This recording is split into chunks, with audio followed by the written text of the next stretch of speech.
Alright, so LatinVFR, that one developer that makes Airbus aircraft for Xbox and some other sceneries for the simulator. They pretty much made the whole lineup of Airbus aircraft, and some people like them, some people don't because they use default Microsoft systems. But very recently, well, not very recently, this has actually been around for like a little bit, but they actually updated some of their aircraft to like kind of make them more realistic. They updated the instruments, they updated the FMC, and many other things. But before we get into the video, make sure you hit that subscribe button and show some support for more awesome videos like this. So here we have in front of us is the A330-900, and we're gonna start this one up. The GPU is connected, so let's see if we can turn on some batteries here.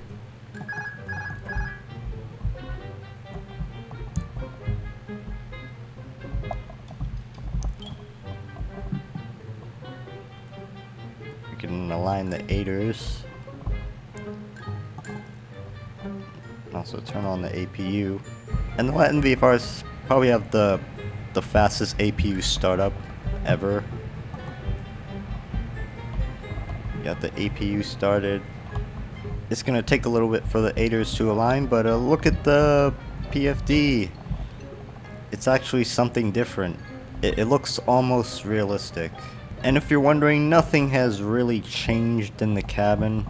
It's just the same old cabin. Alright, now the aiders are fully aligned and you can actually see the entire PFD. It's a pretty well looking PFD. And also the MFD looks pretty realistic too. For a comparison, this is what they used to look like and this is what they look like now. And also up here on the autopilot panel, they use a little bit different font, which actually looks like the real one. Another interesting thing that they improved, the control surfaces actually used to move when the hydraulics were off, which doesn't really happen in real life, but looks like they improved that and the hydraulics are off right now, so the flight controls aren't really moving. Here's the FMC, and as you can see the font has changed. Let's see if we can add a waypoint here. And we can actually add an airway to this, which on the old one you didn't have the ability to do this, which is it's a pretty nice touch that they added that. Now that we have a departure SID loaded in, let's start these engines. Alright, fuel pumps are on, ignition start, start engine 2. And as you can see, engine 2 is now spooling up, spinning. Now let's start engine 1. And I better move that ground power unit before it gets sucked in. Alright, both engines are fully started up. Now we can see the flight controls moving.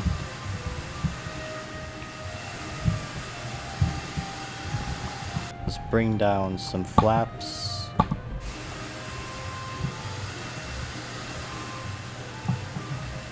See them coming down here. Let's turn off the APU, and there's actually a list here now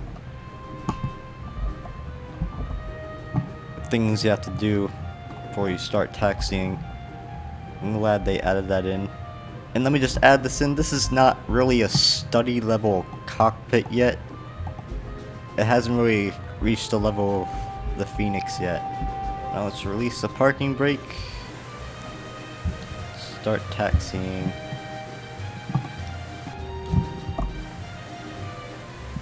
Oh, I think we just hit the pole there. That's all good. Now the only thing I hate about these planes is like I have rudder pedals, right? And they move the tiller. And on other like study level planes I can like disconnect the tiller from the rudders, but in this plane I can't do nothing about that.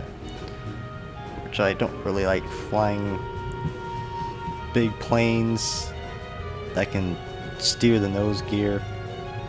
Might mess up my landing or something.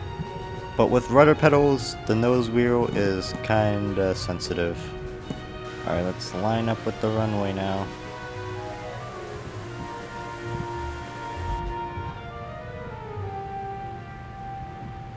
Alright, and here we go.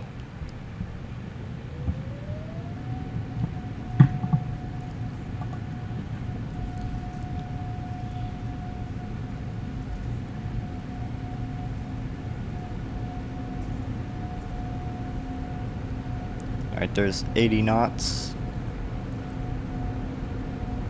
100 knots.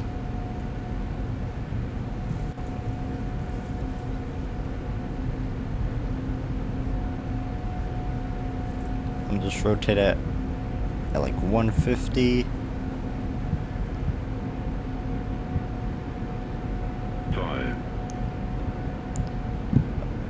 Okay, physics can get a little bit better because I can just do that. Doesn't really get off that smoothly off the ground, which I don't really like. Let's bring some flaps up. I just directed a waypoint. Let's see if the autopilot works.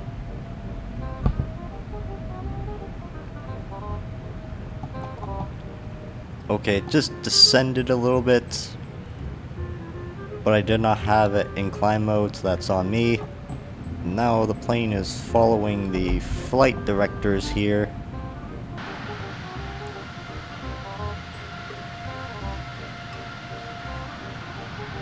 Now this is probably a bug. It doesn't really like go in a straight line whenever I direct a waypoint. It kind of does this zigzag effect here. Like it's just trying to follow the flight director, but it's just doing zigzags, honestly. And same thing with the altitude. Whenever it holds an altitude, it just kind of does that zigzag.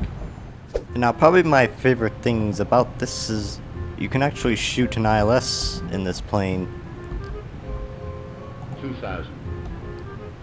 A pretty proper ILS.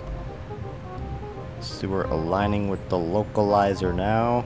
Kind of. I'm kind of going a little bit too fast.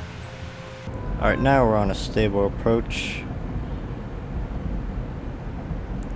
See, it actually has the purple diamonds. It looks like we're pretty much on glide slope. 500. Let's disconnect the autopilot. 300. 190. 80. 70. 60. It has 50, all the callouts. 40. 30. 20. 10. Retard. Retard. Oh my god.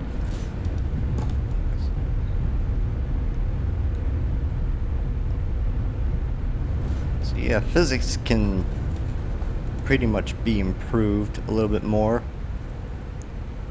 Flaring is a little bit weird in this plane. And yeah, that was LatinVFR, their recent update for their aircraft. Now personally, I would not fly this plane on an actual flight in like VATSIM or something because it does too many zigzags. But depending on who you are and what you fly on, either console or PC, this might be pretty decent. Especially for Xbox players, since there's not really that many Airbus options. There's like no Phoenix on Xbox. But I feel like LatinVFR could do a little bit better. Now, how do you guys feel about LatinVFR planes? Share your thoughts down in the comments. But most importantly, make sure you comment, like, and subscribe, and I will see you in the next one. Safe travels.